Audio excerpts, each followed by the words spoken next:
Well, I'm going to try this again. I lost the signal or something, so I'm going to start over. Hopefully we'll make it through the video this time. But hey, good afternoon. I'm down here in my shop again, about to do another workout during my lunch break. But before I do that, I wanted to hop on here and talk about the number 5 barrier to hearing God's voice. So we've obviously covered the first 4. There were a couple of days in there where I actually added a little bit extra to one of the topics, so we got a couple extra days in there. But this is barrier number 5 to hearing God's voice, and this one may be partially included in some of the other ones that we already talked about. Not sure, but I thought that this kind of deserved its own day and its own number 5 barrier. So here it is. I experienced this a little bit myself about probably about a year and a half ago.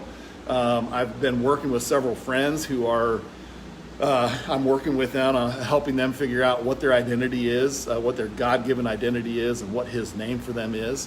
And as we work through that, I hit this barrier. I see some other people hit this barrier, that they begin this pursuit, and then all of a sudden they get to the point where they realize, hey, I'm not sure I really want to give up control here.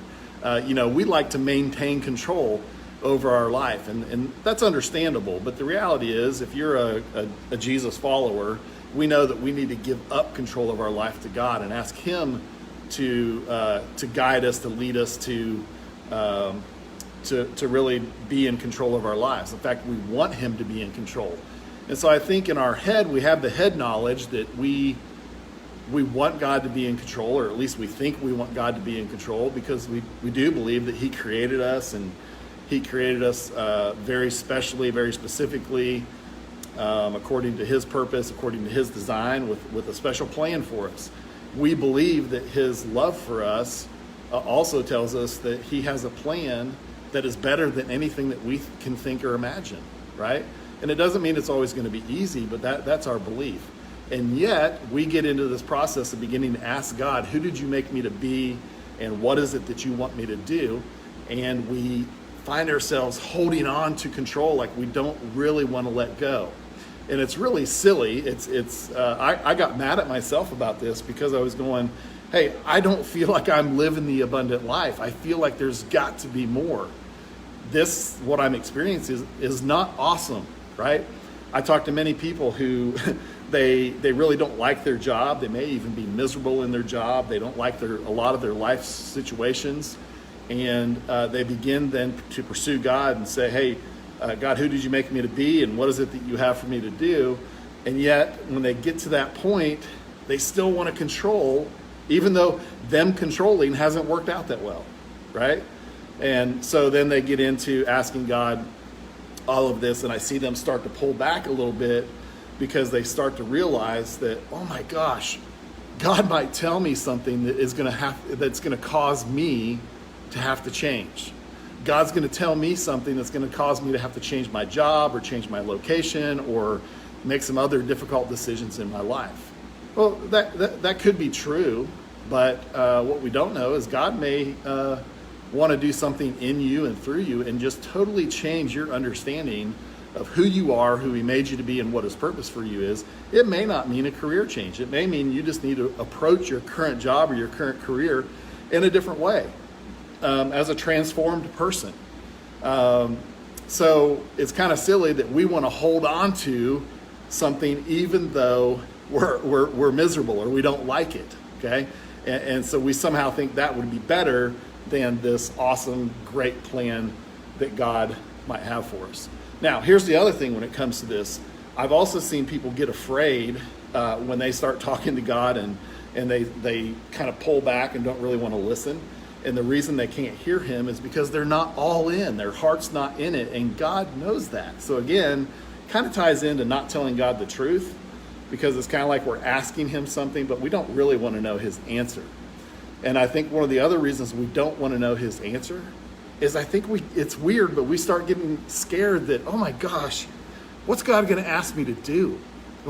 Is He going to ask me to sell everything I own, and including my house and all of my belongings, and tell me to move to Africa and be a missionary? For some reason, a lot of us think if we ask God a question, that's going to be his answer. The reality is he's asked very few people to do that, okay? So if that's one of your barriers, here's what I would suggest. I would suggest that you go back and read Psalm 139. Be reminded that he's the one who knit you together in your mother's womb. Before your mom and dad even knew anything about you, he already was putting you together very carefully, very specifically, and according to his plan and purpose. So the desires that are really deep down in your heart, in your soul, and I'm not talking about every desire. I want a Mercedes and I want this awesome house and I want, all the toys and all that kind of stuff. I'm not talking about those desires. I'm talking about the things that you crave deep down in your soul, meaning and purpose. Those kind of things. Does it make any sense that God is going to ask you or tell you something that would go completely against who he made you to be? In other words, he's not going to ask you to do something that you hate. He's not going to do that because he's going to ask you, or he's going to tell you who you are and who he made you to be and talk to you about your purpose and ask you to do things that are going to be in alignment with that. And if you think about it, that's what he put deep in you. It's going to align with your passions and your desires, okay? Now, that doesn't mean God's never going to ask you to do anything difficult. But we're going to get into a lot of days of talking about fear and walking into fear and walking through fear and how your greatest dream and your greatest blessing is just on the other side of your fear. So I'm not saying he's not going to ask you to do anything tough and difficult. He will. In fact, you're going to have to. We can look all through the Bible and see story after story after story of God asking people to walk right into and right through their fear. So yeah, those things are going to happen. But don't get worried about, man, he's going to ask me to do some weird thing or some horrible thing that I'm just dreading. I don't think that's the case. God's going to ask you to do and tell you about yourself in a way that aligns with the deep passions and desires that he put inside of you. So I hope that encourages you. So barrier number 5 is we're asking God, but we're really not all in. We're not sure we really want to hear his answer. So what I would say is relax. Just relax. God's the one that made you. God's the one that put you together. God knows exactly who you are.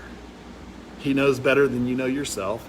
He has a plan for you that's incredible. He says it's beyond what we can think or imagine. And so we do have to kind of let go and trust God that he's got a plan that's amazing. And the only way I can learn that is to talk to him and then to listen to him and let him reveal those things. And it's only by that we'll figure out who it is that we were born to be, who it is that we were made to be, and what it is that we were made to do. So I hope that's an encouragement for you. Barrier number 5, not really wanting to hear what God says. Let's get beyond that one and begin to listen to God. So I hope these last several videos that I've done about listening to God, practical steps for hearing God's voice, and then these 5 barriers to hearing God's voice. I hope those are helpful. Again, man, I love talking about this stuff. I am not selling anything. I'm not pushing anything. I just want you to figure out who God made you to be, and I want you to figure out his purpose for your life. So if you've got questions about this stuff, you want to talk about it, hit me up here on Messenger, or maybe you have my phone number, text me, email me, whatever. I love to talk about this stuff and would love to help you. So, hey, it's good to see all of you on here. Larry, Chris Warmbold, Kaylin,